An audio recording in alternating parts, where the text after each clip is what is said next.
Halo semuanya, untuk membuat prinsip animasi, kita harus tahu dulu nih 12 prinsip animasi yang diperkenalkan oleh Frank Thomas dan Ollie Johnston. Apa sajakah itu? Yuk kita lihat.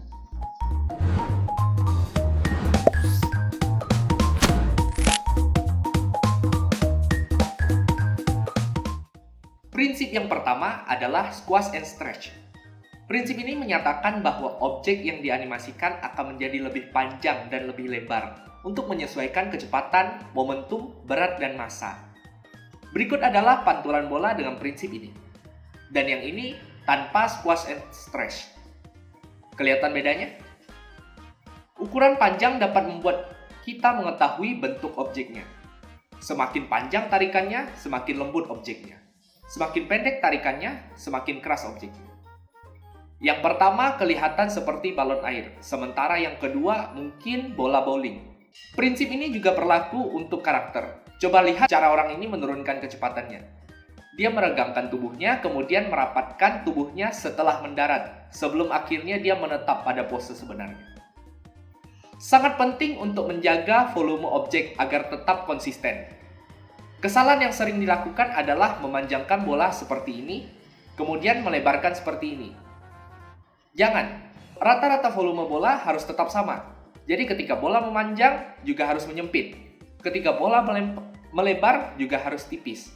Prinsip animasi yang kedua dinamakan anticipation. Prinsip ini terdapat ketika karakter sedang bersiap untuk melakukan sebuah aksi. Prinsip ini juga berguna untuk membuat animasi terlihat lebih realistik. Salah satu contoh adalah ketika karakter akan melompat. Sebelum melayang di udara, dia harus menyiapkan aksinya dengan berjongkok untuk menyiapkan energi. Prinsipnya sama dengan pegas yang memendek sebelum melepas energi. Coba lihat saat karakter ini melompat tanpa anticipation. Ini kelihatan sangat tidak realistis, karena energi yang digunakan untuk melompat tiba-tiba datang. Prinsip animasi yang ketiga adalah staging. Staging adalah penyajian ide apapun sehingga semuanya terlihat jelas dan tidak salah. Prinsip ini sangat luas karena mencakup banyak bidang. Bisa acting, waktu, sudut, dan posisi kamera, latar. Jadi ketika kita menganimasikan sesuatu, kita memegang penuh untuk mengontrol kemana tatapan penonton. Kita akan bilang, lihat ini, sekarang lihat ini, dan sekarang lihat ini. Kontrol ini didapatkan melalui prinsip staging. Ini adalah contoh staging yang buruk. Semua karakter bersaing agar terlihat di panggung, sehingga penonton tidak tahu mana yang harus dilihat. Kamera memiliki banyak peran dalam prinsip ini. Kita juga harus tahu kapan harus mendekat dan menjauhkan kamera. Yang jauh cocok untuk aksi besar, sementara yang dekat cocok untuk ekspresi muka. Jangan sampai pemeran utama terlalu di tepi, lebih bagus di tengah layar, atau salah satu dari sepertiga layar. Kalau misalnya A menghadap ke samping, harus ada ruang kosong ya pada arah yang dilihat. Kecuali seseorang sedang mengendap-endap di belakang A. Fokus utama pada adegan juga harus terlihat jelas, jangan diganggu oleh objek lain. Ini bisa mengalihkan perhatian dari fokus utama. Timing yang tepat juga sangat berpengaruh. Tunggu satu aksi selesai sebelum aksi lain dilakukan. Jadi tidak terlihat berantakan. Prinsip yang keempat adalah straight ahead dan pose to pose. Prinsip ini memberikan dua metode yang digunakan untuk menganimasikan gambar. Metode pertama, straight ahead, adalah saat kita menggambar gambar pertama, lalu gambar kedua, lalu gambar ketiga, dan seterusnya. Dasarnya menggerakkan satu persatu. Metode kedua, pose to pose, adalah ketika kita menggambar bagian awal dan akhir. Pada pose pertama, utama. Dan nanti mengisi gambar lain di tengah-tengahnya. Kedua metode ini sama-sama ada kelebihannya. Pose to pose umumnya bagus untuk beberapa aksi, karena kita bisa mengendalikan secara penuh. Kita bisa memberikan ide mau seperti apa kelihatannya aksi itu di awal. Jadi daripada takut karakter berakhir di posisi yang salah, kita bisa mengatur di mana posisi awal dan akhir. Kalau misalnya pakai metode straight ahead, ukuran karakter bisa saja berubah. Untuk metode straight ahead, bagus untuk membuat animasi yang susah diprediksi. Beberapa contohnya adalah api, partikel air, debu, dan ledakan. Alasan kenapa metode ini sangat bagus adalah karena ada hukum fisika yang bekerja pada tingkat yang konstan. Dan juga sangat susah untuk memprediksikan bagaimana gambar akhirnya. Contoh, saat animasi api, kita cuma bikin mengenai yang kita tahu tentang api. Kalau kita lihat bagian awal dan akhir, kita bahkan tidak tahu bagaimana bisa masuk di antaranya. Tapi kita masih bisa menggunakan metode pose to pose untuk membuat animasinya terlihat lebih halus. Ada beberapa istilah pada metode pose to pose. Pose pertama disebut kiss, pose kedua disebut extreme, dan pose yang lebih lanjut disebut breakdown. Buat key atau kuncinya dulu. Kemudian, tentukan jarak terjauh tiap arah dengan ekstrim. Lalu tentukan juga bagaimana ekstrim bisa terhubung dengan breakdown. Ini kayak metode pose to pose di dalam pose to pose. Karena kita memperbagus setiap pose sebelum melanjutkannya. Oke, prinsip yang selanjutnya adalah follow through and overlapping action. Ini adalah teknik untuk membuat bagian tubuh dan pelengkap tertarik ke belakang dan tetap bergerak saat tubuh sudah diam. Follow through dan overlapping action biasanya dikaitkan dengan yang namanya drag. Semuanya menjelaskan hal yang sama, tetapi dengan cara yang berbeda. Contohnya, follow through mengacu pada cara bagian lain, lanjut bergerak saat tubuh sudah diam. Overlapping action menjelaskan penyeimbangan waktu antara tubuh dan bagian lain. Drag menjelaskan tentang teknik penundaan pergerakan pada tubuh bagian lain. Pada dasarnya tiga-tiganya sama. Teknik ini membantu memberikan efek nyata pada karakter. Berikut contoh karakter dengan dan tanpa teknik ini. Pada dasarnya ketika tubuh utama bergerak, ujung bagian lainnya harus menjadi arah yang terakhir untuk bergerak. Dan saat tubuh berhenti, bagian lainnya harus pergi ke arah yang terjauh sebelum kembali diam di tempat. Prinsip selanjutnya adalah slow in dan slow out. Prinsip ini mengacu pada kecepatan yang di awal lambat, kemudian cepat dan berakhir dengan lambat lagi. Prinsip ini salah satu yang paling penting agar gerakan terlihat seperti aslinya. Tanpa prinsip ini, semuanya terasa kaku karena cuma robot satu-satunya yang bergerak dengan kecepatan konstan. Untuk menggunakan prinsip ini di animasi 2 dimensi, buat pose extremes. Gambar satu di tengah, kemudian gambar lagi di antara dua itu. Dan hanya gambar di antara yang paling dekat dengan pose ekstrim. Gunakan dengan bijak. Misalnya kita tidak bisa mengurangi kecepatan pada bola yang memantul saat bertabrakan dengan tanah. Tapi kita bisa mengurangi kecepatannya saat bolanya memantul ke atas. Prinsip yang ketujuh dinamakan arcs. Kebanyakan makhluk hidup akan bergerak dalam jalur yang melingkar atau melengkung, yang dikenal sebagai arcs. Katakanlah kita diberikan beberapa pose, dan kita disuruh mengisi pose di antaranya. Kalau kita mengambil titik tengah menjadi poin utama pose, kelihatannya aneh.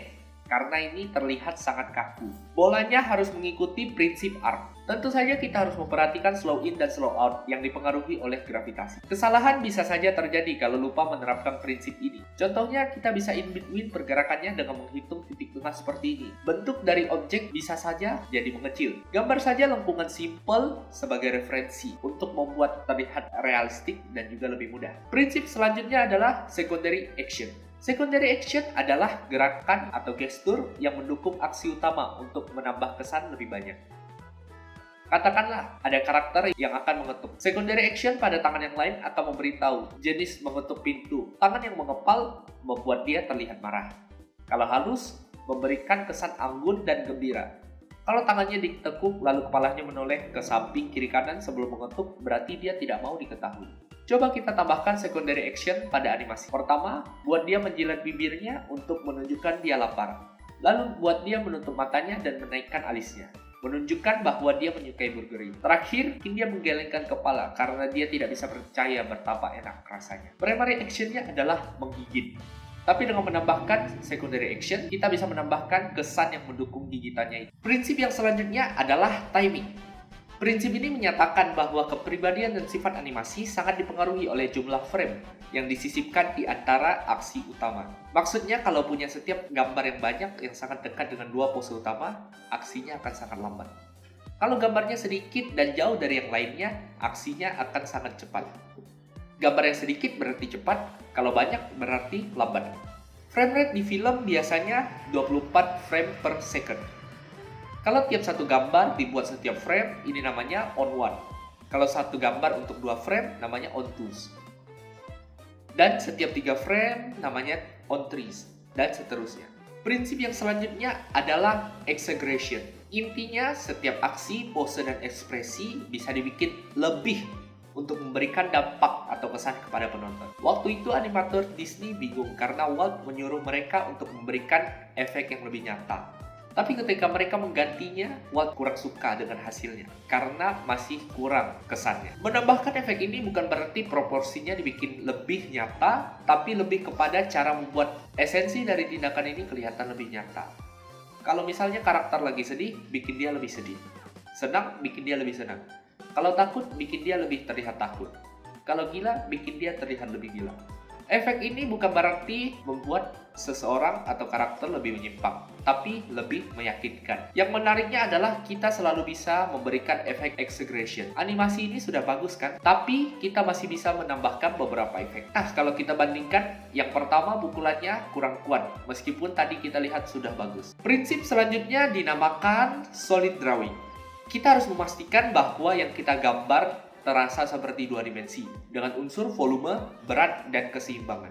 Kita juga harus tahu dulu cara menggambar tiga dimensi. Misalnya kalau mau menggambar garis pada bola, kita harus mengikuti bentuk permukaan bolanya. Kalau cuma gambar garis lurus, nanti kelihatan rata. Kalau mau bikin sketsa karakter yang kasar, pakai bangun ruang seperti bola, kubus, dan tabung untuk membuat karakter daripada lingkaran, segi empat, dan segitiga. Contoh yang lain adalah gambar garis perspektif di bawah untuk menyesuaikan jarak dari kamera. Jadi kita tahu kapan gambarnya harus besar, kapan gambarnya kecil. Prinsip yang terakhir adalah appeal. Intinya karakter yang kita animasikan harus menarik untuk dilihat. Mereka harus punya semacam daya tarik. Bukan cuma untuk pahlawan, tapi juga penjahat atau semua karakter lainnya. Efek ini bukan berarti harus kelihatan bagus, tapi bisa saja kelihatan menarik. Jadi penjahatnya harus disukai dalam arti menarik untuk dilihat. Memberikan desain dinamis bisa menambahkan daya tarik. Ada 3 langkah untuk memberikan efek ini. Pertama, buat variasi bentuk. Daripada bentuk karakternya sama, coba bikin bentuk yang berbeda. Karena tidak ada batasan untuk ini. Semua desain karakter yang bagus dibuat dari bentuk dasar. Kedua, bermain dengan proporsi. Para kartunis sering memperbesar hal-hal menarik dan mengecilkan hal-hal yang mungkin kurang menarik. Misalnya, mereka membesarkan kepala dan matanya, mengecilkan tubuhnya, memperbesar tangannya. Cari aspek dari karakter yang menunjukkan kepribadiannya. Lalu, kita tonjolkan untuk membuat desain yang menarik. Ketiga, tetap simpel. Kebanyakan informasi bisa membuat karakter rumit dan juga membuat dia susah untuk dianimasikan. Inilah perbedaan antara menggambar ilustrasi dan menggambar untuk animasi. Untuk menganimasikan karakter, kita harus memilih detail mana yang akan dipakai, karena nanti kita akan menggambar detailnya beratus-ratus kali. Jadi tadi semua adalah ke-12 prinsip animasi dari Frank, Thomas, dan Ollie Johnston. Sekian, terima kasih.